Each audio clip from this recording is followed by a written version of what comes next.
D'une part, il y a la question de la voirie, d'une voirie qui est organisée essentiellement autour du transit motorisé et donc dans laquelle les piétons se retrouvent marginalisés, se retrouvent à devoir avoir des problèmes de traversée, des problèmes de détour, etc. Des distances qui sont démultipliées dans l'agglomération par le fait qu'il peut y avoir des très grandes infrastructures, des très grands îlots qui vont constituer des véritables coupures. Et puis bien sûr, il y a la question du manque de services ou de ressources accessibles à pied dans des espaces monofonctionnels où on va avoir de très grandes étendues résidentielles par exemple, et puis pas de commerce de proximité, donc où il va falloir prendre des transports motorisés pour pouvoir se rendre dans les commerces ou pour aller faire des démarches administratives ou pour aller à l'école, etc.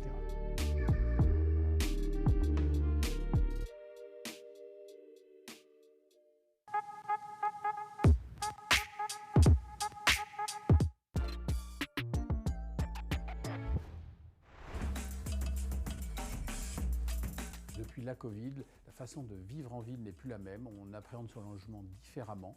Il y a eu un effet très important avec cet effet Covid, c'est avoir de l'espace, vivre autrement. Donc le constat que je fais, c'est que nos concitoyens ont cherché à quitter les grandes villes, quitter les centres-villes pour retrouver de la respiration, de l'espace, un peu plus de sérénité. La difficulté, c'est d'arriver à avoir une offre qui permette d'avoir une stabilisation des prix, ce qu'on n'a pas encore actuellement parce que la contrainte entre construire plus ou moins, permettre aux gens de se loger, comment faire attention à l'urbanisme, à nos modes de vie. Mais vivre ailleurs, il faut pouvoir trouver, il faut pouvoir se déplacer, donc tout est lié en fait, déplacement, vivre en ville, espace, et ça c'est un peu la quadrature du cercle, donc on doit réfléchir en fait à une nouvelle ville, à une nouvelle façon de vivre en ville. Est-ce qu'on doit augmenter la verticalité, augmenter la densification de nos villes? Ça pose problème, on veut de l'air, on veut de l'espace, on fait attention à l'écologie, donc beaucoup d'enjeux pour demain.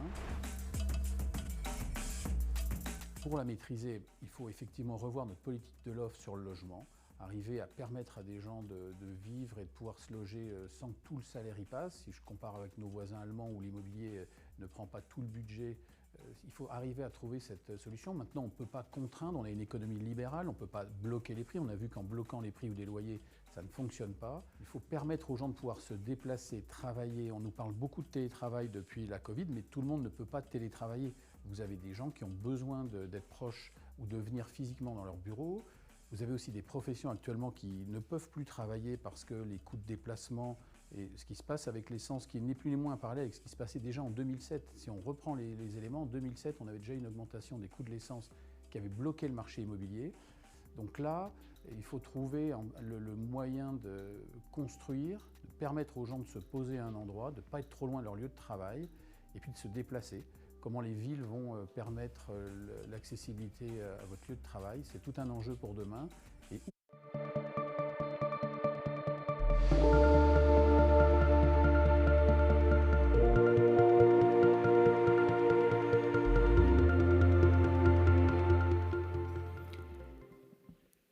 le forum La Ville Nouveaux Horizons se poursuit ici à Nice. C'est la 3e édition. Vous pouvez la suivre avec nous ici en direct et puis aussi sur les réseaux sociaux du Point et sur lepoint.fr. Inondation, accident, y a-t-il une architecture méditerranéenne face aux risques? Question évoquée par Nicolas Bastuc, journaliste rédacteur en chef Société au Point, et Éric Daniel Lacombe. Bonjour. Bonjour à tous. Nous avons célébré il y a quelques semaines un triste anniversaire, puisque le 3 octobre 2020, la tempête Alex s'abattait sur les Alpes-Maritimes, une bombe météorologique, diront les spécialistes, qui a coûté la vie à 18 personnes, emportant 192 maisons et bâtiments, 38 hectares de terrain constructible, ravageant 2 cimetières, un parc naturel, un musée d'histoire, une cinquantaine d'ouvrages d'art. Il est tombé en 24 heures ici environ 500 mm d'eau dans les vallées de la Vésubie, de la Tinée et de la Roya, et la facture est colossale, 1,5 milliard de dégâts.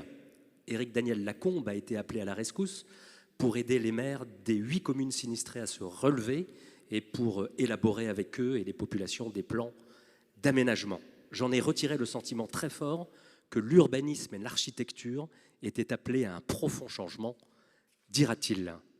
Il a tiré de cet épisode une conviction, il n'y a pas de solution standardisée, aucune crue ne ressemble à une autre, aucun village n'est identique, et deux intuitions, il faut passer d'une architecture de l'esthétique à une architecture de soins, d'une architecture arrogante à une architecture modeste, collective et inventive. Alors comment reconstruire, prévenir de nouvelles catastrophes? Comment conjurer la tentation du déni? Quels périls et donc quels défis nous attendent ici à Nice, mais aussi en France et dans le monde? Éric Daniel Lacombe, bonjour. On a 1000 questions à vous poser, on est ravis de vous accueillir. Vous êtes architecte, professeur à l'École nationale supérieure d'architecture de Paris-La Villette. Vos travaux et recherches portent sur l'architecture face aux risques naturels sur tous les continents.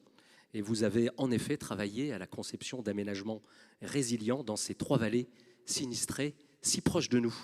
Première question, que s'est-il passé le 3 octobre 2020 ? Quelle est cette bombe météorologique dont ont parlé les spécialistes ? Bonjour à tous, merci de m'accueillir sur un sujet aussi douloureux et délicat. La question que vous posez, c'est pourquoi plus d'eau? Ça, les gens de la météo l'ont expliqué, mais c'est vrai que si je devais expliquer les choses à la façon d'un architecte, 50 cm d'eau par mètre carré, arrivé tout en bas, et ça fait énormément de quantité d'eau, et ça veut dire que très peu de choses peuvent résister. Ça, c'est le premier point. La deuxième chose que j'ai compris sur cet événement, c'est que les crues sont toujours différentes. Ça, c'est quelque chose qu'on a du mal à percevoir. Il y a 15 ans, j'ai dessiné un quartier sur ce qu'on appelle une crue lente. Ça pourrait être la Loire, la Seine, c'était la Sauldre. Et donc, une crue lente, elle monte et la rivière revient dans son lit. Ça, c'est, on va dire, finalement le plus facile, je ne le savais pas. Et donc, on a fait un quartier comme ça qui a résisté à une crue d'1,50 m. C'était à Romorantin. Après, et c'est une image que je montrais tout à l'heure, on a travaillé sur les crues rapides à Mandelieu, c'est-à-dire qui ont quand même tué des personnes en 2015, qui sont revenues en 2019. Et une crue rapide, on peut dire que c'est, à la différence d'une crue lente, quelque chose qui va plus vite et qui est donc sur une pente. Le vrai lien entre l'inondation et les crues, c'est la pente. Si c'est plat, comme à Paris, c'est une crue lente. Si c'est comme ça, c'est une crue rapide. Et pour répondre là clairement à votre question, dans la Vésubie, la Roya et la Tinée, qui sont exactement la situation dans laquelle nous sommes ici. Si je suis sur le sol de Nice, j'ai la Roya sur la droite, la Vésubie ici, on pourrait dire le Var au milieu, et puis un peu plus loin, la Siagne et le Rioux à Mandelieu. Là, il se passe un phénomène incompréhensible pour un architecte, mais compréhensible pour un géographe ou quelqu'un qui s'intéresse à la morphologie des sols, c'est que l'eau est tellement forte, 50 cm sur des versants qui sont complètement abrupts, c'est qu'elle emmène la montagne avec elle. En fait, elle emmène des rochers, et c'est ce qu'on appelle le transport solide. Et ce qui est effarant quand on était le lendemain de Alex, c'est qu'en fait, ce n'était pas de l'eau qui était sur place, c'était des rochers qui faisaient la taille des maisons. Alors on peut toujours dire aux architectes, vous allez être inventifs, mais quand vous voyez un rocher plus grand qu'une maison, vous voyez que la problématique générale de l'abri, puisque c'est ça l'architecture, c'est fabriquer un abri, se pose. C'est pour ça qu'à cette tempête-là, on peut se dire que le rapport entre l'abri de l'architecture et l'ouvert à la nature, à mon avis, est le sujet d'invention. On ne fera rien si on va vers des abris étanches complètement, parce que d'abord on sera dissocié de la nature et on ne la comprendra plus, et tout un pan de l'architecture aujourd'hui nous invite à ça, plus étanche à tout, y compris aux autres. Là, il n'y a pas une chance qu'on s'en sorte, mais si en même temps on est sur des frêles esquifs, il n'y a pas aussi une chance qu'on survive. Donc, où on place le curseur, et j'ai l'impression que l'architecte peut faire des dessins pour que les politiques, je ne confonds pas mon rôle avec celui des politiques, pour que les politiques dans la conversation, soit sur les grandes décisions économiques, soit sur les implantations, soit sur les délocalisations, puissent placer le curseur en étant à la conviction de ce qu'ils connaissent. En effet, ensuite, je laisse les décideurs décider. Ça, c'est ce que vous dites. Vous proposez des solutions, vous faites un diagnostic, mais en dernier ressort, effectivement, ce sont les élus qui tranchent. Alors, votre credo, vous l'avez dit, c'est qu'il n'y a pas une crue, une inondation qui ressemble à une autre, et donc les solutions ne sont pas stéréotypées, standardisées. Vous avez mené une étude sur 3 sites précis, donc la Vésubie, la Roya et Mandelieu, donc bord de mer. Oui, c'est-à-dire que... Non, c'était pas une oui, question. Non, mais oui, et vous vouliez donc présenter ces 3 études. Oui, volontiers, si vous voulez. J'ai choisi, je ne vous ai pas donc apporté des territoires sur lesquels je travaille en crue lente. J'ai choisi une crue rapide à Mandelieu parce qu'elle est en bas, comme Nice. Vous voyez, si je reprends l'analogie à l'amphi, l'architecture de cet amphi fait que le premier exemple, c'est une ville qui est ici, au bord de la mer. Et tout à l'heure, je prendrai des villages qui sont en haut, finalement, dans les montagnes. Depuis ce matin, traîne cette distinction entre la ville et la campagne, entre la ville et les villages. Il se peut que la ville soit quelque chose qui soit comme l'amphithéâtre. Et quand il fera trop chaud au bord de la mer, on pourra peut-être aller habiter dans la fraîcheur des montagnes. C'est-à-dire que c'est même si on invente des microclimats, on peut se dire que c'est peut-être cet ensemble-là qui va nous permettre de rester sur un monde habitable. Mandelieu, c'est une ville qui est donc frappée par les inondations de 2 fleuves, le Rioux et la Siagne, et qui demain sera frappée par la submersion. Alors ça, c'est un des premiers sujets. Faut-il attendre que la catastrophe soit là, votre question sur Alex, pour réfléchir à l'adaptation? Le quartier que j'avais fait dans le milieu de la France, on l'avait pensé comme préventif, et du coup, il a résisté à l'inondation. Depuis, les inondations nous rattrapent tellement souvent que je suis plutôt invité à répondre à des concours après catastrophe. Et ça, c'est une vraie question. Le maire de Mandelieu, quand il est touché en 2015, il est meurtri, mais c'est parce qu'il est touché une deuxième fois en 2019 qu'il se dit qu'il doit faire quelque chose. Et donc, les premières solutions, moi je préfère parler d'hypothèses, sont des solutions où tout le monde se dit on va bloquer l'eau par une digue. Il faut que vous compreniez qu'on sort d'une époque moderne et chaque fois qu'on avait un problème, c'est ce que j'appelle une étanchéité, on ferme le chemin de l'eau. J'ai fait un petit tour du monde sur cette question-là et je me suis rendu compte que la digue avait plus tué que protégé. À la Faute-sur-Mer, c'est une digue qui lâche. Quand on va à la Nouvelle-Orléans, c'est une digue qui lâche. Fukushima, c'est une digue qui lâche. En plus, une digue, ça consomme beaucoup d'économie et beaucoup de sable. Donc chaque fois que vous montez à un endroit, vous abaissez un autre territoire qui devient plus vulnérable et plus fragile à l'échelle de la planète. Donc l'hypothèse qu'on propose à Mandelieu, c'est de ne pas faire de digue, qui était une hypothèse, quand j'arrive, qui était dessinée. Le Rioux était bloqué par une digue et l'idée que toute l'eau pourrait rester à un seul endroit. Je fais un dessin avec le maire et ses équipes qui est sur cette première partie à gauche où on récupère une surface. Chaque fois que vous avez de l'inondation, il faut de la surface. À nouveau, une analogie avec l'architecture, qu'on appelle les vergers. Et j'organise un dessin, j'ai des équipes d'hydrauliciens où on fait comme ça 3 grandes cascades qui coulent l'une et qui débordent dans l'autre à chaque fois. Donc, vous savez, c'est comme les enfants, si vous leur donnez de la place et que vous leur permettez de perdre un peu d'énergie, le soir, ils sont plus calmes.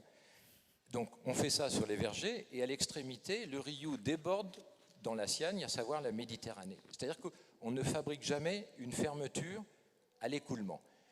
Une fois qu'on fait un dessin comme ça, c'est très complexe parce qu'en fait, les terrains n'appartiennent pas toujours au maire.